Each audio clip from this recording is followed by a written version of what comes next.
Video's called My Job Experience, but he censored out the word job. So I appreciate him for doing that. You know what I'm saying? Because a lot of people, this would have deterred a lot of people from watching the video just out of like pure fear. And since he didn't do that, 1.1 million views. So, you know, kudos on you, bro. All right. Talking about one of humanity's biggest fears. Today, I'll be talking about one of humanity's biggest fears. Facts. A job!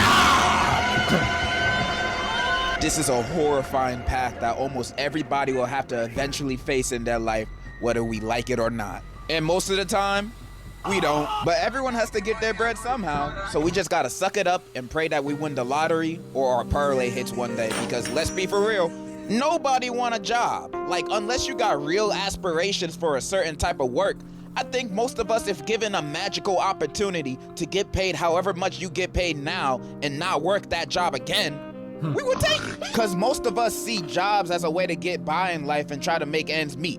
There's no room for you to pursue passions in this economy. You better second guess that art degree and major in business so you can be an executive marketing promoter for $1 billion company. But I digress. I'm just saying, I doubt that is most people's passions to work at a 9 to 5 at a warehouse lifting boxes. I don't mean any disrespect, but am I wrong? Plus, it's fun being unemployed. As long as you got a roof over your head and don't need to worry about bills, most likely because you still live with your parents, then why would you want a job? That sounds like it's taking away your time from being grandmaster on Rivals and watching reels. Nah, that's too much. But eventually...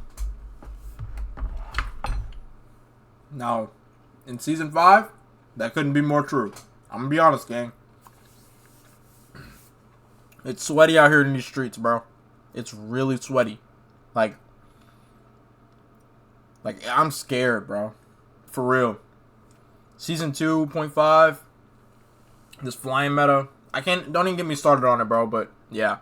Just know you're not going to have no job if you're GM in Rivals, bro. Eventually, you want to get your own stuff. You know, young boy tickets ain't free. Or life really hits you in the face and now you actually have bills. So eventually, we all have to get a job. However, you know what's harder than actually deciding to get a job? Finding one that hires you. I swear you could send 100 applications to 100 different places and all of them would still ghost you. You think with how many job openings you see, the businesses are desperate to find people. Facts. But nah, it feels like they're posting it as bait, just to mess with people or steal your info. Not only that, if this is your first job, you're gonna have a harder time because even the quote-unquote entry-level jobs are asking for a qualification of having prior experience.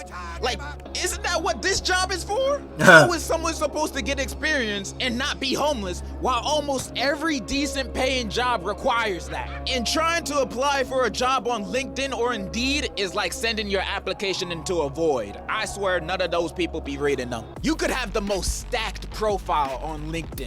You got a bachelor's, master's, discovered the cure for cancer. Then you send in an application for your dream job to your dream company. Then they write back to you saying, we've read your application. Unfortunately, the CEO's daughter has took your position that you applied for, so get the f on. Back when I was still applying for... That's facts too. That's facts too. A lot of the time it comes down to like who you know, not what you know too. Which is another reason why I don't agree with college, bro. Unless you're just going for the college experience, you know? That's me personally, but I'm a 3-time college dropout. So please don't take any advice from me. Jobs, I literally gave up on sending applications on those sites because I never get a response back. Like, damn, was my application that bad? Even when your application does get noticed and you get set up for an interview, you still gotta go through some more bullshit ass questions. Why did you? Okay, the thing about that is I know someone that I work with, they used to work in this type of field where like they were the person who was like reading all the job applications and stuff. And they said there would be like so many applications. It's impossible to read every single like thing on every single resume. So then they just like skim through it basically. And they would only read like the first couple things on there. And that was it. So really you could have this whole well thought out, great fucking resume, all this shit, bro. And then niggas are not gonna read that shit, bro. Like it's tragic, gang. It is, bro. Like genuinely it's tragic. But yeah, bro. Hopefully the unemployed niggas out here is... Y'all niggas stay strong, bro. Somebody gonna want your ass. you choose our business? Y'all hiring. Like, what's up? What is your main motivation to get your work done? Money? What else am I here for? Where do you see yourself in the next 5 years? Hopefully not here. That's just me being honest with my answers. What do you want me to do? Work here for the rest of my life? This is a Wendy! That's another thing too. Bro, when you're at a job interview, bro, it's like, it's bad, bro. Cause I'm not, oh my gosh, dude. It's like, you have to kind of lie to get yourself into the door, right? Cause it's like, oh, okay, well, what do you want to get out of this? And it's like, the fuck you mean, money? Like, what are you talking about? Like, what do I want to get out of this? I'm asking you for the job so I can, like, pay my bills, bro. Like, I don't want to work here. This isn't my life goal. You know what I mean? Like, but you have to make it sound like that, though. You got to be like, oh, yeah, like, I've been doing this for a while, and I want to, you know, go somewhere where I feel has the best, this, that, and the third. Like, you got to start, like, buttering these niggas up. And then they're going to be like, oh, shit, okay. He real passionate. He want to be here. You know what I'm saying? We can manipulate this nigga. But then the whole time, you know what I'm saying, you flip the script. And they gonna have to manipulate the next nigga, because I ain't going.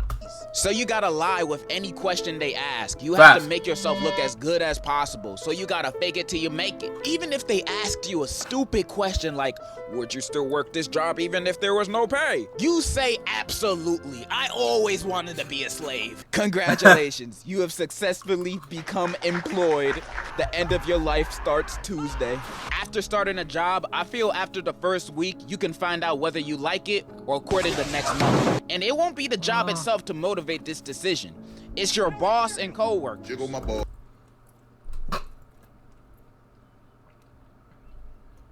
Boss and coworkers is accurate. But I think, at least for me, a week isn't long enough.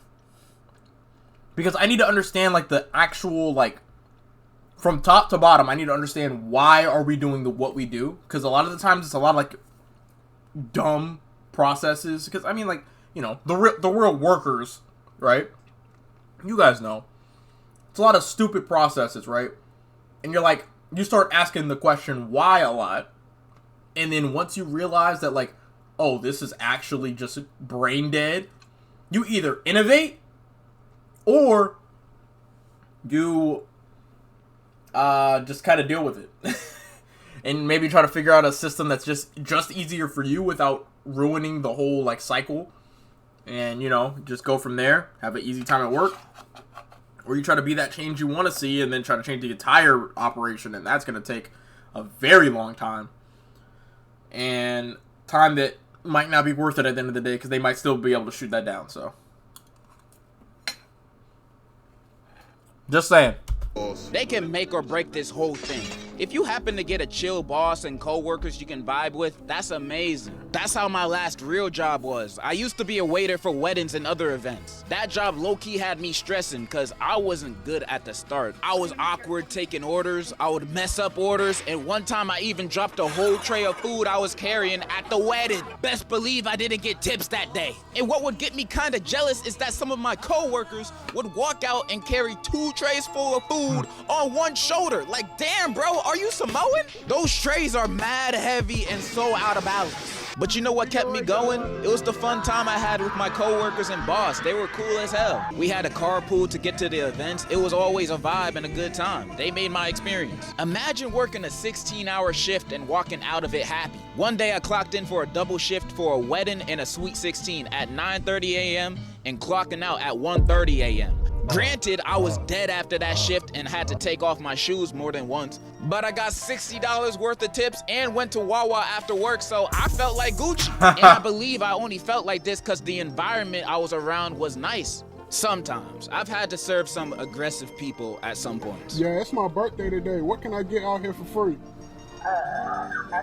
You a bitch. If I had trash co-workers or a trash boss, I would have not stayed at that job for long. I have zero patience for bullshit. Literally. Like example, the first job I've ever had in my senior year of high school, I was a janitor at a warehouse. I had no coworkers, so I had nobody to talk to, and my boss was not a bad person, but a bad boss. I'd be working shifts that were 2 to 3 hours every few days, cleaning the break rooms, hallways, and bathrooms. So my pay wasn't even that good, but since I was still in school, I was just thinking, I'm making money and I got more time to study and goon. That sounds like a win-win. But when payday arrived, I would only be paid for half the hours I worked, sometimes less. I was already barely working as is, combined with a salary of $13 an hour, cleaning up pee-pee and poo-poo. Man, I'm not taking it. Plus, he only paid me through Cash App. You've ever had a job that only paid you through Cash App? Man, I had to go. I only worked there for a few weeks. He did pay me the rest of the money after, so he cool, but man, warehouse jobs are not it. My patience dwindled faster when I got accepted at BJ's, and I worked there for 1 day. I asked to go to the bathroom and left during orientation.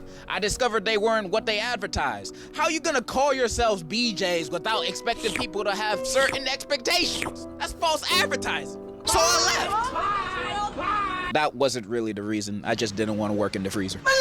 That's when I started my waiting job, then YouTube, and now here I am. Unemployed since. I'm just saying I can understand the struggles of looking for and having a job. Especially the ones you only take to make ends meet. And the unemployed life can be really fun when you have stuff to fall back on.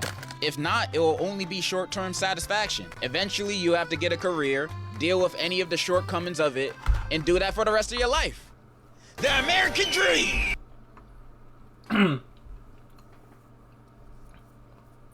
This is a good video. I like how... I don't know how to explain it, but like... Basically, I think that the whole job experience as a whole is like subjective, right? Because some people find their dream job at first, or some people go to a job and the job might be shitty, but then that opens up the gateway for coworkers to be really cool. So now you're at a shitty job, but then you're with your coworkers, so you're basically hanging out with your friends, and you're with your friends at a shitty job, and you guys are just fucking cracking jokes all day, making fun and shit. Like, that's fucking awesome, you know? So it's really subjective, honestly, on like what makes a shitty job. And at the end of the day, bro, as long as you're happy at the job, it could be the worst job in the world, easiest job, lowest paying, doesn't really matter, bro. At the end of the day, as long as you're happy doing it, bro, I don't think it's that big of a deal. So when looking for a job, make sure Unless you got kids, and then you start crossing over into a whole different spectrum, you know? sure to get one that you like if you have the privilege to do so. That's all I really wanted to say. And in conclusion, enjoy unemployment while you still can. Different strokes for different folks.